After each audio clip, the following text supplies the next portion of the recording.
Golobov drugi poskus sestavljanja vlade spominja na politično sliko izpred 14 let. Zoran Janković je na volitvah premagal Janeza Janšo, za oblikovanje vlade pa je poleg dveh levih strank potreboval vsaj še eno desno. Stavil je na državljansko listo Gregorja Viranta, v parlamentu ostal brez večine 46 glasov. Za je glasovalo 42 poslancev, proti je glasoval en poslanec. Sledil je rezervni scenarij in oblikovanje desne Janševe vlade, kamor je z leve pristopil Desus Karla Erjavca. Bi lahko tokrat podobno vlogo odigrali demokrati Anžeta Logarja, tako o morebitnih vzporednicah nekdanja glavna akterja. Sem že povedal, da po mojem mnenju, kam spada Logar, nič novega ne bom rekel.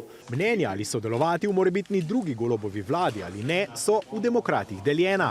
Včeraj je 6 izvoljenih poslancev z vodstvom stranke staknilo glave in se po naših informacijah načeloma dogovorilo, da jih bo v državnem zboru vodil Tadej Ostrc. To pa je ob namigih o možnih poslanskih prestopih brezplačen nasvet nekdanjega političnega jezička na tehtnici. Demokrati so svojimi 6 mandati hkrati zelo šibki in zelo močni.